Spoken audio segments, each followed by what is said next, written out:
Hello friends, welcome back to Inconvenience Food. My name is Brooke, and boy, do I have a doozy of a topic for us today. I recently came into possession of a book that is a crossover of two of my favorite things from mid-century America: weird old recipes for processed food and behavioral guides explaining to teenagers how to succeed in life through conformity.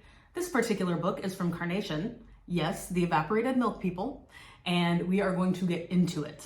But first, a little bit of context so that we can start to put together the pieces of why Carnation would be in the business of producing a book like this in the first place.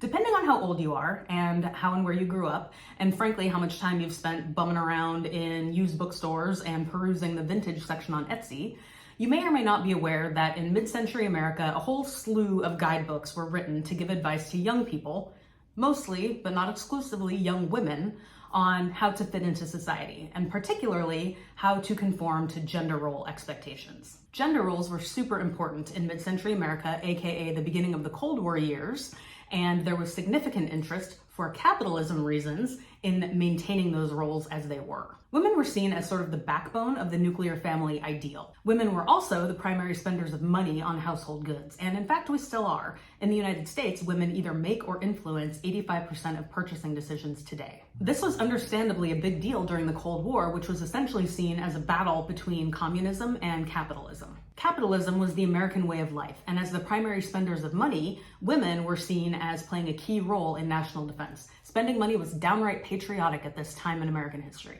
So for this reason, in addition to more obvious reasons, i.e. corporations need to make money in order to exist, women were a target market big time. Companies targeted women in advertising to make it clear that using their products not only was going to help them to raise healthy, happy families, it was key to maintaining the American way of life.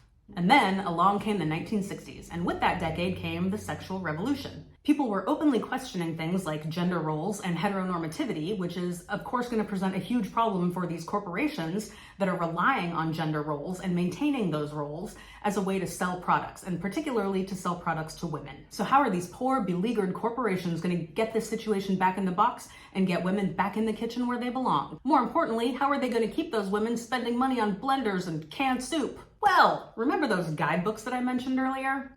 They were created with the express purpose of showing young people, and particularly young women, how to conform to gender role expectations. And they did this in a way that seems unbelievably heavy-handed and blatant to us today.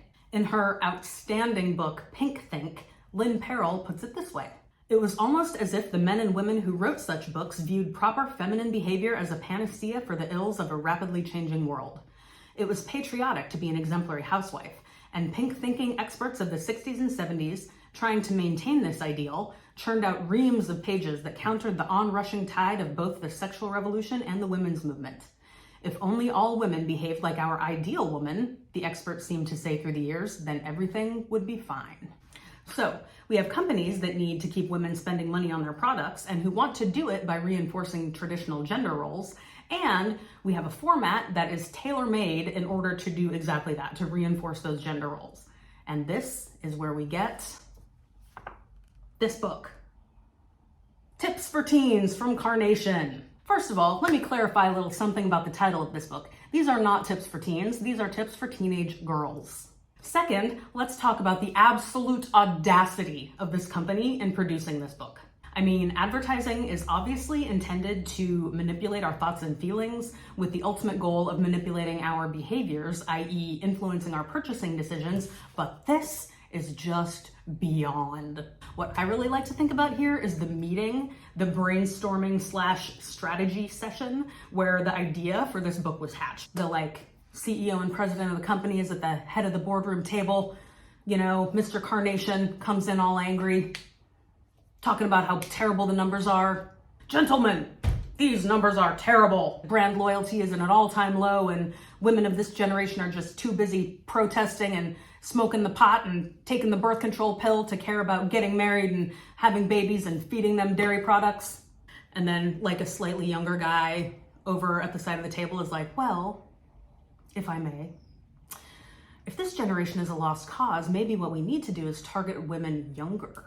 And then someone else is like, "Not just younger women, teenagers." And then they bring in their strategist, and the strategist is like, well, what do we know about teenage girls? We know they're insecure about everything. The conversation continues, and they come up with this idea to write a book that points out to teenage girls all of the things that are wrong with them and all of the ways that Carnation dairy products are going to help them fix those problems that they just invented.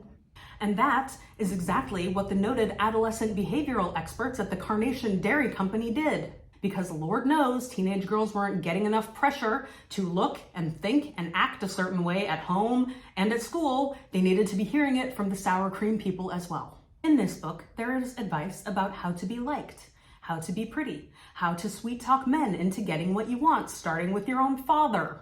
So just to be clear, Carnation truly had no expertise in this area, except for the part where they're trying to separate women from their money by selling them dairy products. The company started as the Pacific Coast Condensed Milk Company in 1899, soon thereafter rebranding to become the Carnation Evaporated Milk Company. The company's owner, Elbridge Amos Stewart, that is one of those names that sounds good in any order. You can put those names in any order. The company's owner, Elbridge Amos Stewart, or E.A. Stewart, bought a dairy in 1908 to supply milk to the company. The Carnation brand was ultimately acquired by Nestle in 1985. I might do a video or like 12 videos about Nestle if I can gather up the intestinal fortitude to do it. And the Carnation Farm still exists today in Washington State, although it is no longer affiliated with the Carnation brand. Today, Carnation primarily produces evaporated milk, malted milk, and Carnation instant breakfast, but at the time this little book came out, they were producing a full range of dairy products. Sour cream, milk, ice cream, cottage cheese, you name it. If it was a dairy affiliated item, they were producing it. They also had a partnership with Disneyland, and in fact, there is still a Carnation Cafe at Disneyland today. When Nestle acquired the brand in 1985, they pulled out of that sponsorship, but they did allow Disneyland to continue using the Carnation Cafe name, but not the branding. In other words, Carnation. Dairy people? Yes. Experts in milk products? Sure. People who should be in the business of advising teenage girls on how to live their lives? Absolutely not. Lest you think I'm exaggerating about the scope and scale of this company's overreach in writing this book, let's take a look at it. Unsurprisingly, there is a whole heap of advertising of Carnation dairy products sprinkled throughout this book. However, this book also includes a section on manners, advice on babysitting, sewing tips, and information on how to properly brush your hair. It is also written in the most overwrought, ham-fisted manner, and I think I'm going to actually read a little part of it so that we can kind of get a sense for how this thing reads. Now's the time to learn woman-to-man talk, my girl. You'll be doing it for many years. Is that a threat? Don't burst on a tired dad as he comes in the door with, "You have to pick Susan and me up from the movie at 11 o'clock. It's my turn to furnish wheels," and then pout when he bellows, "You are staying home tonight." Try it the gentle way. Dad, you're tired. Take a shower. Cool off with a glass of Carnation buttermilk and a kebab, and then take Mother out to dinner. I'll feed the brood. Susan and I are going to walk to a movie. Would you mind picking us up on your way home? It usually works. Their words, not mine. So the book also includes a number of recipes and ideas for party planning and suggestions for theme parties, which are sort of cute, except for the hobo party. Why was this a thing? I have more than one cookbook from this era that suggests having a hobo party and like eating salad out of a thermos. I'm gonna leave that alone for now. We're gonna go with a good old-fashioned 1967 style circus themed party. So let's get into the kitchen and combine foods until they become other foods. For our culinary adventure today, we are going to be making a couple of savory items and a couple of sweet items. The savory items are both going to be hot dog toppings. One of them will be the Organ Grinders cheese hot dog relish, and the other will be the Man on the Flying Trapeze barbecue spread. So I'm gonna mix those together. I have done my mise en place here. We have 2 tablespoons of chopped onion and 1/4 cup of chopped mushroom, which, side note, is one mushroom, which I guess is fine. We don't want it to seem too much like we are making real food here. All right, for our Organ Grinders cheese hot dog relish, we are going to require 1/2 cup of sour cream. Side note, apparently circus parties in the 60s were all about sour cream because every recipe that we are going to make here involves sour cream. A quarter of a cup of cheddar cheese spread. Smells like cheese.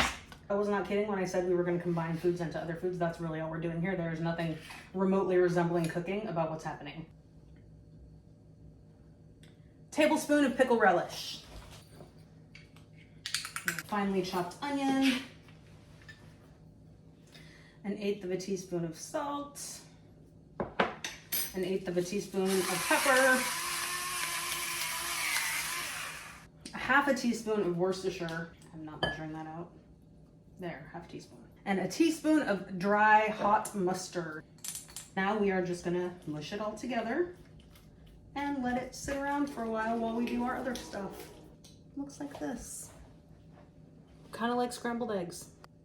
Okay, I need a cup of sour cream for each of the next two things that I'm gonna make.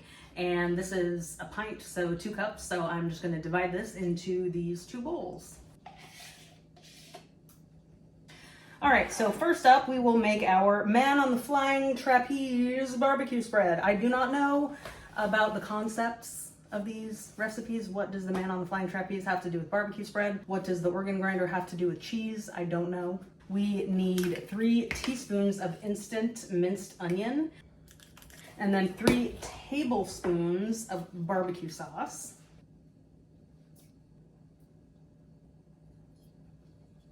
An 1/8 of a teaspoon of pepper, and our mushroom. Blend and serve. All right, let's blend it all together. It smells good, but this seems like a very high sour cream to barbecue sauce ratio. But what do I know? I'm not in the sour cream selling business. Looks like this. Not unlike the last one. All right, so the first of the 2 sweet items that we're going to be making is called pink punch fruit topping, but in our case, it is going to be more like yellow pineapple fruit topping because the recipe calls for 3 tablespoons of thawed frozen fruit punch concentrate, which my grocery store did not have. So I got pineapple flavored because pineapple seems to have been a flavor of the moment. And then the other ingredient, in addition to the sour cream that we already measured out, is 1/2 cup of flaked coconut. That's probably close enough. All right, so this says to chill until it is ready to serve over fresh fruits. So I'm gonna pop it into the fridge while we create our final item. All right, friends, it is time to create the crown jewel of our circus party. This definitely not terrifying little elephant made of ice cream. I have never attempted such a thing before. So we're gonna try to be as authentic to the recipe as possible. Step 1, place a large scoop of not Carnation ice cream on an individual serving plate for the body. Uh-oh. So I'm kind of mushing 2 scoops into 1 large scoop. Top with small scoop of ice cream for the head. So far, this is looking great. Cut 2 large marshmallows in half. My marshmallows are not in the first flush of youth. I mean, am I supposed to cut them in half hot dog ways or hamburger ways? We're just gonna do whatever we're doing. Place on large scoop of ice cream for feet. Oh, this looks fantastic. Oh, all 4 feet are supposed to fit on here. Okay. Yeah, you're so pretty. Use 2 dried apricots for elephant ears. These looking really good. Those are not going to stay. One of them is kind of staying. This one is not going to stay. Red licorice for the trunk. They have like a part of a piece jammed in there. Oh, yeah. Red gumdrop pieces for eyes and mouth. How am I supposed to fit a mouth on there? There's nowhere to put his mouth. Okay, we're going to give him eyes though. Oh yes, you look great. Oh my gosh. And a piece of red licorice whip tied in a knot for the tail. All right, this should be doable. I don't know if I'm gonna be able to get it into a knot though. No, it's just gonna break if I try to tie it into a knot. So he's just gonna have a curly tail like a mouse. Okay, are you not impressed with my elephant? Oh, look at his tail. So those are our circus party items. Let's taste them and see what we think. So, The first thing that we have here is, I believe this is the cheddar cheese hot dog topping. Well, shockingly, it tastes extremely processed. Considering that we have a hot dog and then we have like this processed cheese spread stuff, it just tastes really fake to me. It's not bad, it just tastes very, very processed. Now we're gonna try the barbecue one. It's underwhelming, I think, because it has that barbecue flavor, so you can like taste that, like the smokiness, but it's drowned in so much frickin' sour cream. And I understand that the purpose of these recipes is to sell sour cream, in which case they're doing a bang up job because I used 1.5 cups of it across these 3 topping items. It's not bad. Neither of them are bad. They taste very processed, and they're also very, very heavy on the sour cream, obviously.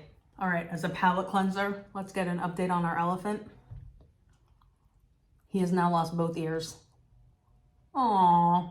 All right, and last but not least, our fruit topping. It really looks like scrambled eggs. Let's try it with an apple. I used apples and grapes because that is what I had. That one's actually not bad. The pineapple and the coconut do go together really well, so my own personal innovation, it actually is pretty good. Let's try it on a grape. Yeah, it's good. That is actually pretty good. I would probably make that again. All right, well, thank you so much for joining me on this dairy intensive circus themed party adventure that we have been on today. If you enjoyed this topic, then please consider subscribing to my channel, and I will see you next time. Bye.